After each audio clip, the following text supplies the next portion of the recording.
नमो लोय सव्य साहुणं नमो अरिहंतनं नमो सीतनं नमो आयर्यणं नमो उपजायणं नमो लोय सव्य साहुणं नमो लोय सव्य साहुणं। पहला नमस्कार उनको है जिनसे कुछ भी छिपा नहीं, विष के प्रकोप से जो दूर है, राग द्वेष पास आता नहीं। इंद्र भी पूजा करे, कर्म भी डर डर मरे, केवल ज्ञान पग धरे, अरिहंत रे हरे। इंद्र भी पूजा करे, कर्म भी डर डर मरे, केवल ज्ञान पग धरे, अरिहंत रे हरे। नमो अरिहंतनं नमो सीतनं नमो आयर्यणं नमो उपजायणं नमो लोय सव्य साहुणं नमो लोय सव्य साहुणं। नवपद आराधना, ओली तप की आराधना आज से प्रारंभ हो रही है। आज का दिन कितना मंगलमय है, कितनी सारी प्रभावशाली धर्ममयी ऊर्जा आज के साथ जुड़ी हुई है। नवरात्रे चल रहे हैं, जगह जगह भक्ति भाव, पूजा अर्चना ये सब चल रहा है। लोग सात्विक जीवन जी रहे हैं, भक्तामर की आराधना चल रही है। देखिए कितना सुंदर संयोग है कि आज आपने क्या किया है, पद्मावती माता की आराधना एकादश ने, और आज जो भक्तामर का मंत्र जाप था पार्श्वनाथ भगवान का, अपने आप ही कैसे संयोग है। तो आज का दिन बहुत ही मंगलमय है, पावरफुल है, शक्तिशाली है। नवपद आराधना हमारे जीवन के लिए, इसे बहुत सिंपल मत लेना, ये बहुत असाधारण है। श्रीपाल और मैना सुंदरी की कथा हम सोचते हैं कि इस कथा को सुनेंगे, हमारा जो भी आराधना होती है वो ज़्यादा चमत्कार के लिए होती है, हम उसको जीने की कोशिश नहीं करते। इस आराधना को आपने साधना से जोड़ना है। ये श्रीपाल और मैना सुंदरी का जो चरित्र है और आइंबिल तप है, और उसके साथ जो मंत्र जाप है, उसको हमने किससे जोड़ना है। जहाँ साधना होती है वहाँ मंगल अपने आप ही घटित होता है। जहाँ तीर्थंकर के चरण पड़ते हैं वहाँ अमंगल अपने आप ही दूर हो जाता है। तो ये तीर्थंकर परमात्मा के चरणों की आराधना है, क्योंकि आज का जो जाप है वो कौन सा है, आज कौन सा पद है, पहला पद है ओम ह्रीं श्रीं नमो नमो अरिहंताणं। तो ओम ह्रीं श्रीं नमो अरिहंताणं का, इसका जो ध्यान है वो हमारे आज्ञा चक्र पर किया जाता है, ललाट पर। और इसका ध्यान 4 तरह से होता है। एक तो पद का ध्यान होता है, दूसरा इसके अर्थ का ध्यान होता है, और तीसरा अक्षरों का ध्यान होता है। कोई पूरे पद का ध्यान करता है, कोई एक एक अक्षर का ध्यान करता है, सफेद रंग में चमकते हुए अक्षर, और कोई सिर्फ सफेद रंग का ध्यान करता है, वाइट कलर का ध्यान करता है। तो इस ध्यान की आराधना से जो सफेद रंग है, आपको पता है जिनको हाई बीपी रहता है, हाई ब्लड प्रेशर रहता है, अगर वो नमो अरिहंताणं का ध्यान ये ललाट पर करते हैं सफेद रंग से, अपनी कल्पना में देखना है हीरे की तरह चमकते हुए ओम ह्रीं श्रीं नमो अरिहंताणं। तो जिस समय हम इसका ध्यान करते हैं, हमारा जो तेजस शरीर है, हमारे जो दो शरीर हर समय आत्मा के साथ लगे रहते हैं, तेजस और कार्मण शरीर। जो तेजस शरीर है उसमें कंपन होता है, जब ये ध्यान करते हैं हम तो उसमें कंपन होता है, और उस कंपन से जितना भी अशुभ है वो सारा का सारा, वो कंपन हमें महसूस, किसी किसी को जो बहुत गहराई में जाते हैं उसको कंपन महसूस होता है, वरना इस ध्यान से जो कंपन होता है उससे सारा का सारा अशुभ बाहर निकल जाता है। इसके लिए वैज्ञानिकों ने बड़े बड़े प्रयोग किए हैं। वैसे मूल रूप में 5 रंग हैं, लेकिन वैज्ञानिकों ने 7 रंग बताए हैं। तो उन्होंने बैंगनी और नारंगी कलर भी साथ में जोड़ दिया है, एक बैंगनी कलर और एक नारंगी कलर, ये 7 कलर हो गए। इस 7 रंग का आप एक फलक बनाएंगे, एक प्लेट पर 7 रंग बनाकर अगर आप घुमाएंगे तो सारे रंग समाप्त होकर आपको केवल व्हाइट कलर नजर आएगा। यानी व्हाइट कलर इतना पावरफुल है, सारे रंग उसके अंदर क्या हो जाते हैं, समाहित हो जाते हैं, एक व्हाइट कलर ही आपको नजर आएगा। तो इस रंग का ध्यान, जो नमो अरिहंताणं के अक्षर हैं वो कितने हैं, 7 अक्षर हैं इसके।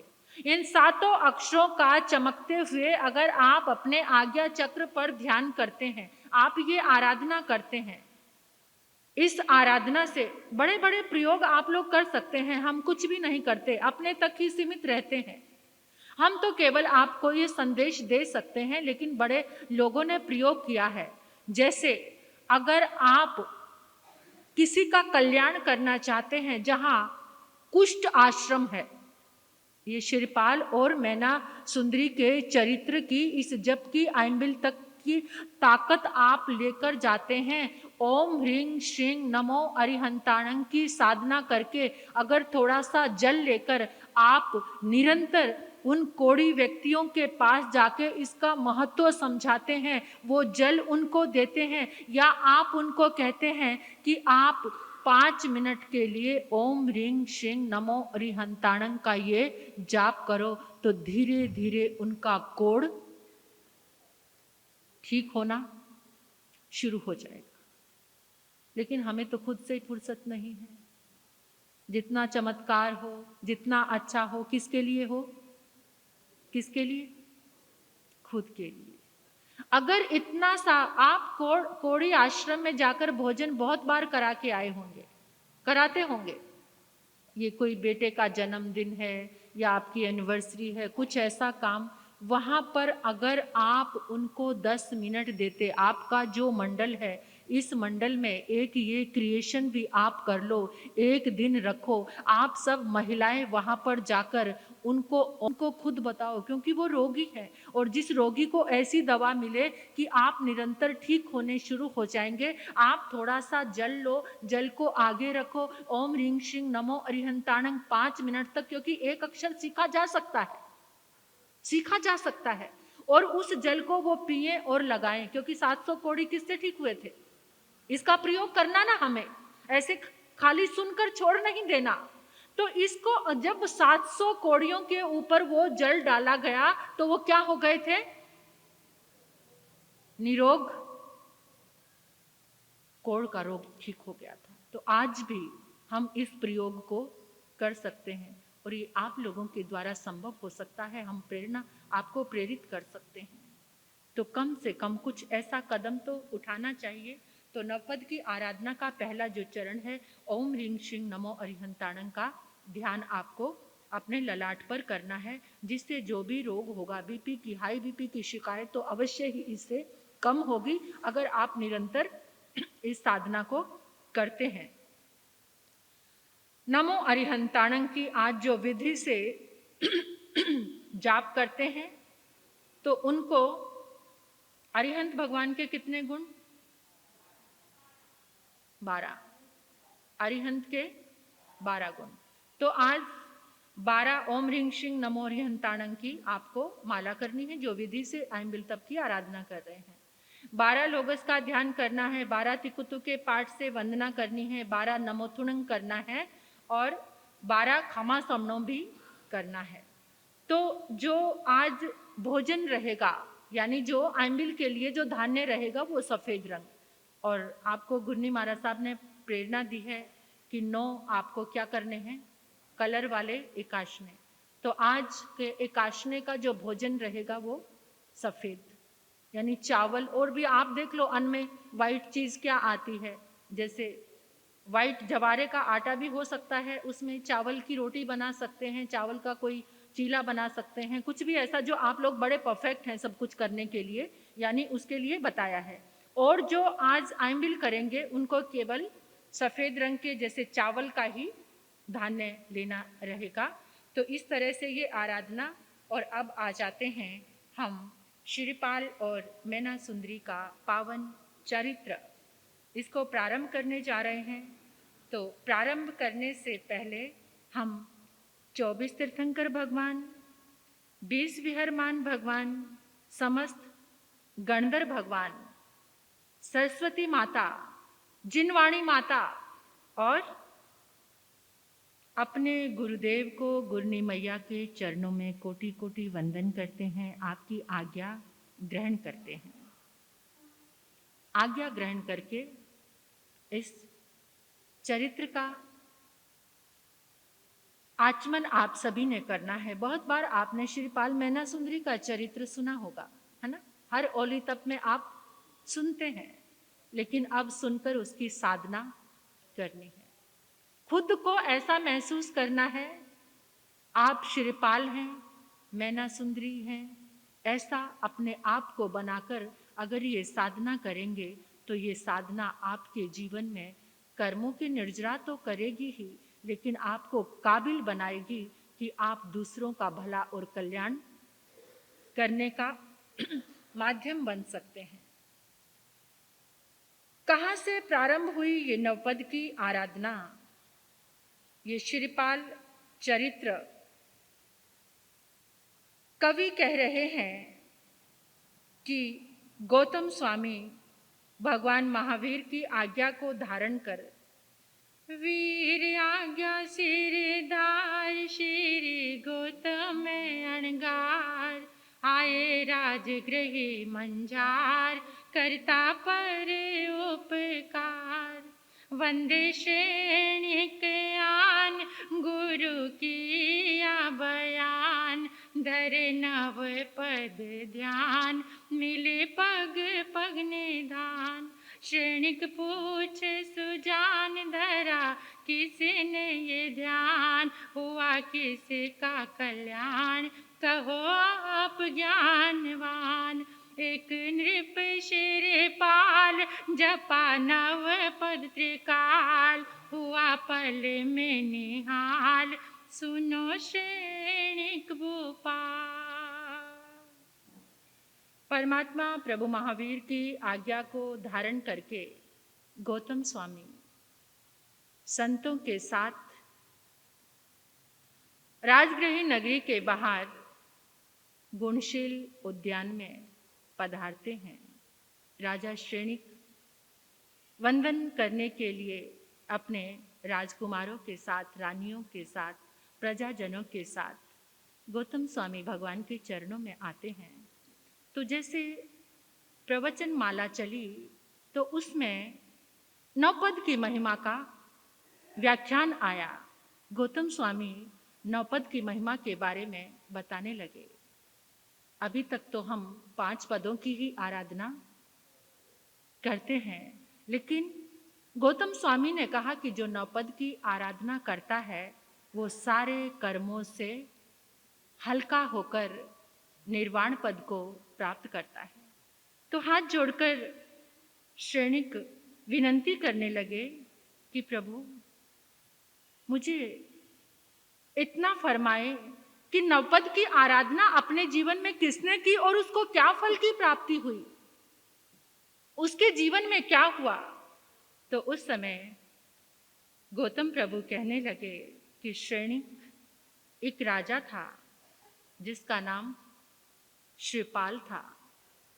श्रीपाल ने 3 काल में नौपद की आराधना की। 3 काल समझ गए क्या? सुबह, दोपहर और शाम। इन तीनों काल में त्रिकाल वो नौपद की आराधना करता था और इस नवपद आराधना से उसका जीवन निहाल निहाल हो गया। तो प्रभु कृपा करें कि वो श्रीपाल कौन था। चौथा आरा माय नगर एक चंपापुर सुखकारी, सिंगरत राजा राज करे जहाँ जैन धर्म का धारियो, श्रीपाल नरेश्वर समरियो परमेष्टि, नवपद प्रेम से श्रीपाल नरेश्वर।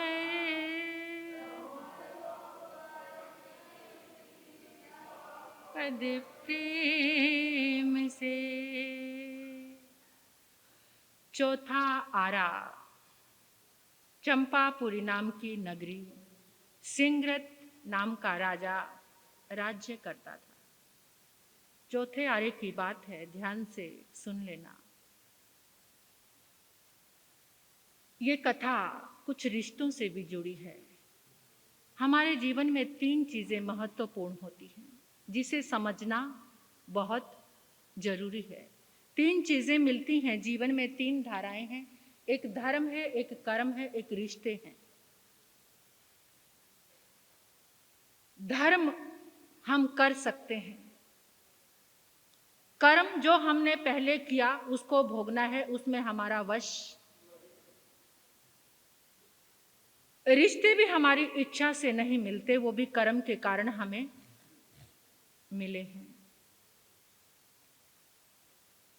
कुछ रिश्ते ऐसे होते हैं जो जीवन में मिलते हैं, संघर्ष के कारण कुरुक्षेत्र जैसे बन जाते हैं।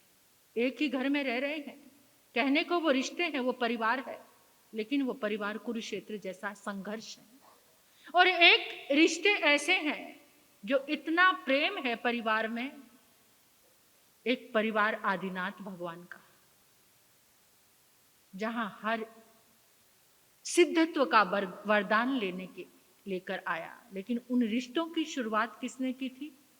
आदिनाथ भगवान ने। वो कभी आपने आदिनाथ भगवान का चरित्र पढ़ा हो तो कैसे रिश्ते साथ में चले थे। और कुछ रिश्ते ऐसे भी होते हैं कि एक घर में रहकर कोई किसी को पसंद नहीं। सिंगरत राजा के कमलावती रानी थी। सब कुछ बहुत अच्छा था, क्योंकि राजा था तो सब सुख थे उसके पास, लेकिन उसके घर में संतान नहीं थी। बहुत मिन्नतें मांगी, इधर उधर भटके, तो जब बहुत कुछ करने के बाद योग आया, घर में एक पुत्र का जन्म हुआ। घर में पुत्र का जन्म हुआ, बड़े ठाट बाट से उसका जन्म उत्सव मनाया गया। ज्योतिषियों को बुलाया, उसकी जन्म कुंडली दिखाई, तो उन्होंने कहा कि ये बच्चा साधारण नहीं है, ये कोटि भट बलवान है, यानी करोड़ों सैनिकों का बल इसके अंदर है। ये कोटि भट बलवान है, बड़ा पुण्यवान है। राजा ने पुत्र के जन्म के उपलक्ष्य में जितने भी बंदी जन थे सबको छोड़ दिया, लाखों रुपयों का दान दिया, बहुत बड़ा उत्सव मनाया और उस बच्चे का नामकरण संस्कार किया गया। उसको नाम दिया श्रीपाल। श्रीपाल उसका नाम रखा गया। सारे कुटुंबिक जन बहुत प्रसन्न हैं, सारे बंदी जनों को। आपने अक्सर एक बात सुनी होगी कि जब भी राजा के यहाँ पुत्र होता था तो वो सबसे पहले क्या काम करते थे? बंदी जनों को छोड़ते थे। इसका लॉजिक पता है आपको? जैसे ही बंदी जनों को छोड़ा जाता था तो उस बच्चे को हजारों वो बंदी जन दुआएं देते थे, ये चिरायु हो, ये जुग जुग जिए, जिसके जन्म से हमारे सारे संकट टल गए, हमें छोड़ दिया। यानी उस बच्चे को हजारों दुआएं मिलती थी। जैसे दासियों को भी उपहार दिए जाते थे, यानी उन लोगों की दुआएं उस बच्चे के साथ ब्लेसिंग। तो ऐसी ब्लेसिंग के कारण उस बच्चे के अंदर और ज़्यादा पावर, और उसके शरीर में साता, उसके अंदर पुण्य का लाभ उसको मिलता था। तो समय बीता, बच्चा 5 वर्ष का हुआ। 5 वर्ष का हुआ तो एकदम राजा के पेट में बहुत तेज दर्द हुआ, शूल हुआ और अचानक कुछ भी नहीं हुआ और राजा का देहांत हो गया। चारों तरफ भूकंप सा आ गया। अभी तो पुत्र का जन्म हुआ था, वो 5 साल का हुआ और राजा चल बसा। रानी विलाप करती जा रही है। अभी तो ये बच्चा 5 साल का है, कौन संभालेगा? आप हमें छोड़कर चले गए, लेकिन मृत्यु को कोई टाल नहीं सकता। इतना छोटा बच्चा ये कैसे राज्य को संभालेगा? रानी रोती रोती मंत्री के पास आई। अब यहां गहराई से देखा जाए तो रानी से गलती हो गई, क्योंकि राजा का भाई भी था। रानी को किसके पास जाना चाहिए था? और रानी, जब हम अपने घर में अपने साथ रह रहे लोगों की उपेक्षा करके किसी दूसरे को महत्व देते हैं तो घर में क्या आता है? आपका लायक बेटा है, आपका भाई अच्छा है, लेकिन फिर भी आप अपने घर की बात कहां कर रहे हो? बाहर वालों से सलाह ले रहे हो। घर के बड़े होकर अगर आप ये काम कर रहे हो तो आपका घर टूटने से कोई भी बचा नहीं सकता। आपके पास योग्य लोग हैं, अगर नहीं भी हैं तो वो योग्य बन सकते हैं, क्योंकि आप उनको जब दिल की बात कहते हैं, उनको फेवर में लेते तो योग्य बन जाते हैं, लेकिन पहचान ही नहीं। यहां पर रानी से गलती हो गई। उसने अपना रिश्ता किससे जोड़ लिया? अपने घर में ही बगावत खड़ी कर ली उसने।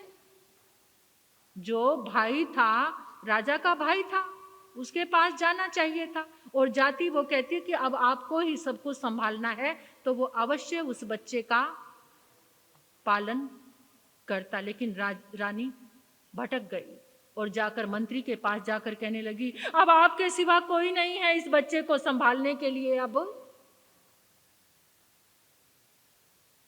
राजा चला गया।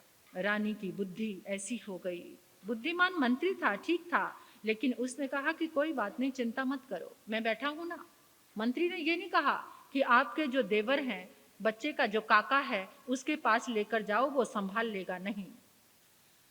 अब जिस समय राजा का जो छोटा भाई था, उसका नाम था वीरदमन, उसको पता चला कि भाभी मुझे छोड़कर, तो उसने कहा आ मैं बताता हूं तुझे, तू राज्य लेकर ही दिखा दे। और उसने अपने सारे साथियों को तैयार किया और कहा इन दोनों को रास्ते से हटाना है। रानी की उपेक्षा से, रानी के ऐसे व्यवहार से उसके मन में ये भाव आ गया। अब मंत्री को पता चल गया कि वो क्या मीटिंग कर रहा है, क्योंकि मंत्री अगर वो चाहता तो मेल मिलाप करा सकता था, लेकिन वहां तो और ज्यादा फूट हो गई। और रानी के पास आकर कहा जल्दी से बच्चे को लेकर भागो, यहां से निकलो, वो तुम्हारे मारने का इंतजाम कर रहा है, तुम्हारा देवर, वो दुष्ट है। अब रानी ने कहा क्या होगा, एक बार तो यहां से निकल जाओ, प्राणों को बचाओ, बाद में जो कुछ होगा मैं पूरा ध्यान रखूंगा। और पिछले दरवाजे से महल के उनको बाहर निकाल दिया। रानी घबराई हुई बच्चे को लेकर थोड़ी दूर तक तो मंत्री छोड़ने के लिए गया, फिर कहता मैं साथ नहीं जा सकता, मुझे पीछे भी सब देखना है, और वो वापस आ गया। अब वो रानी बच्चे को लेकर, बेचारी सुकुमार थी, कहीं बाहर उसने कदम नहीं रखा था। अब वो गिरती पड़ती, जंगल का रास्ता है, पिछले दरवाजे से निकलती निकलती जंगल में पहुंच गई। घबरा रही है, अजीब सी पशुओं की आवाजें आ रही हैं, कहीं शेर की आवाज दहाड़ने की आ रही है, कहीं कुत्तों के भौंकने की आवाज आ रही है, किसी और पक्षियों के बोलने की डर रही है, और लेकिन सोच रही है पता नहीं कौन सा पाप किया जो इस समय प्रकट आ गया। अभी तो रात्रि है, कैसे चलूंगी इस बच्चे को लेकर, लेकिन फिर भी हिम्मत, क्योंकि बच्चे को बचाना था। चलती चलती रात्रि में काफी गहरे जंगल में आ गई और सूर्य उदय हुआ तो एक पेड़ के नीचे बच्चे को लेकर बैठ गई, और बैठी बैठी सोच रही इसकी रक्षा कैसे करूंगी, मुझे तो कुछ पता भी नहीं है, कुछ आता भी नहीं है। इतने में बच्चे को चेहरे को देखा और बच्चा, वो 5 साल का बच्चा शिवपाल कहने लगा, माँ बहुत जोर से भूख लगी है, मुझे मीठा मीठा दूध चाहिए माँ। माँ कहती, यहाँ तो छाछ भी देखने को नहीं मिलेगी मेरे बच्चे, दूध कहाँ से लाऊं। लेकिन फिर भी बच्चे के सिर पे हाथ फेरती है, समझाती है, चिंता मत कर पुत्र, अभी थोड़ा सा आगे चलेंगे और वहां कुछ तुम्हें जरूर दूंगी। अब वो थोड़ा सा जैसे ही लेकर आगे चली तो उसे सामने से एक बहुत बड़ा काफिला नजर आया। उसको थोड़ा चैन मिला कि कोई तो जंगल में नजर आए। बच्चे को लेकर के वो आगे आगे चली और आगे चली तो देखा कि वो 700 लोग थे और 700 के 700 कोढ़ी थे। अब वो उनके पास बच्चे को लेकर जैसे ही पहुंची, उन्होंने देखा इतनी सुकुमार सुंदर नन्हा सा प्यारा सा कोमल सा बच्चा, और उन्होंने पूछा कि बहन तुम कौन हो, इतने कोमल बच्चे को लेकर जंगल में क्यों भटक रही हो। तो उसने कहा, अपनी जो भी बीती हुई थी, ऐसे पति चले गए, देवर मारना चाहता है, मैं बच्चे को बचाकर यहाँ तक लेकर आई हूँ, क्या आप मेरी मदद करेंगे। हमसे क्या मदद चाहती हो, बस हमारा रक्षण करो, क्योंकि जब मैं महल में नहीं मिलूंगी तो मुझे ढूंढने के लिए। अभी वो इतनी बात कर ही रही थी तो एकदम घोड़ों की आवाज सुनाई देने लगी। उन्होंने 700 ने देखा, ओ दूर से सैनिक आ रहे हैं, और उन्होंने चारों तरफ से घेरा बनाया और उसको, शिवपाल को और रानी को बीच में छुपा लिया और 8-10 थोड़ा सा आगे आ गए।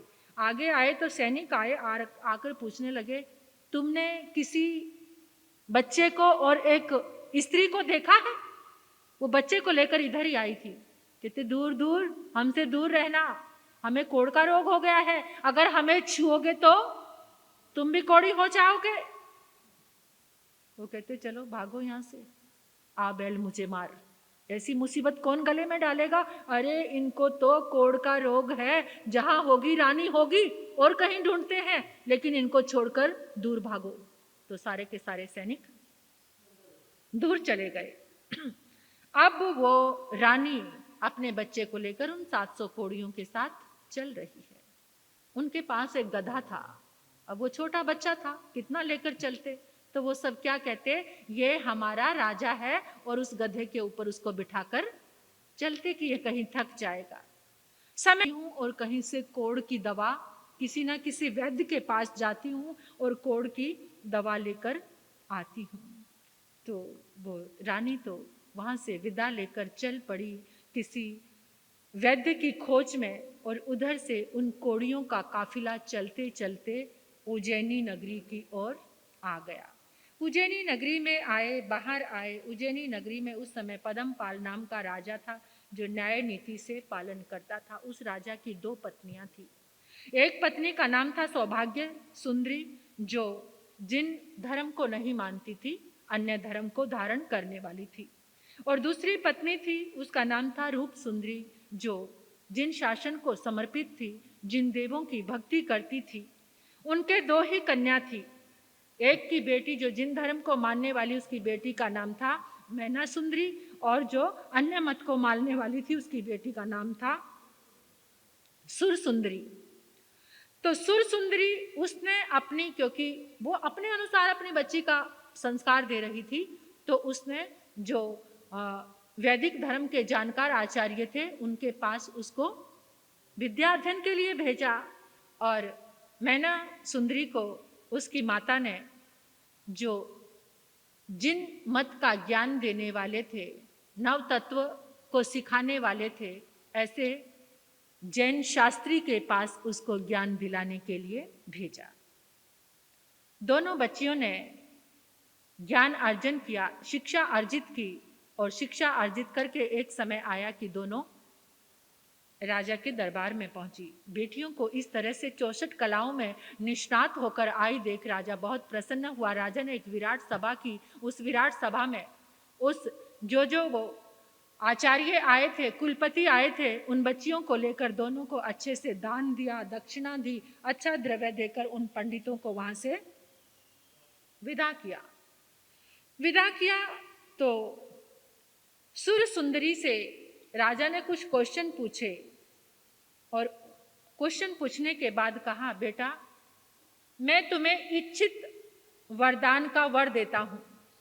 अगर तुमने किसी को पसंद किया है, तुम किसी से विवाह करना चाहती हो, तो मेरी तरफ से आज्ञा है। अब वो सुरसुंदरी तो बहुत खुश हो गई। वहां पर पढ़ते पढ़ते उसका एक राजकुमार से प्रेम हो गया था और उसी से उसका विवाह कर दिया। अब मैना सुंदरी का नंबर आया। मैना सुंदरी ने बहुत तात्विक ढंग से अनेकों प्रकार के क्वेश्चन आंसर उसके साथ हुए, तो उसने उसका जवाब दिया। राजा ने फिर कहा, बेटी मैं भी तुम्हें वरदान दे रहा हूं। जैसे सुर सुंदरी ने अपना मन पसंद वर चुना है, अगर तुम्हारा भी ये भाव है तो तुम भी चुन लो। जैसे ही मैना सुंदरी ने सुना, एकदम बोल उठी कि पिताजी मैं ये शब्द अपने कानों से भी सुनना नहीं चाहती। ये मेरा धर्म नहीं है, मैं इतनी निर्लज्ज नहीं हूं। मेरा संस्कार जो है, जहां आप मुझे माता पिता की सहमति से जिसको भी आप चुनोगे, मैं उसी के साथ विवाह करूंगी।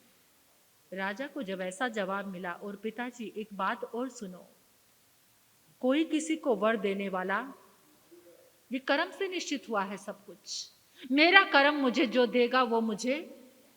राजा को इतना क्रोध आया, भरी सभा में इतनी दुष्टता, इतनी जबान, ऐसे तुम जानती नहीं कि मैं ही तुम्हारे भाग्य का निर्माता हूं, विधाता हूं। मैना सुंदरी बोली, नहीं पिताजी, आप कोई मेरे विधाता नहीं है, आप मुझे सुख दुख देने वाले नहीं हैं। मैंने जो कर्म सिद्धांत पढ़ा है, उस कर्म सिद्धांत में यही है कि जीव को अपने कर्मों से ही सुख और दुख भोगने पड़ते हैं। पिताजी आपके हाथ में सुख दुख देना नहीं, आप मेरे शुभ चिंतक जरूर हो। भरी सभा में जब राजा को इतना नकारा, कर्म को महत्व दिया, राजा को महत्व नहीं दिया, तो उसे बहुत क्रोध आ गया। अब राजा उस क्रोध में क्या करेगा, ये आप सुनेंगे, आपको पता चलेगा। आप बोलो, इतना तो बड़े महाराज साहब का आज गला ठीक नहीं है, फिर भी थोड़ा सा आपको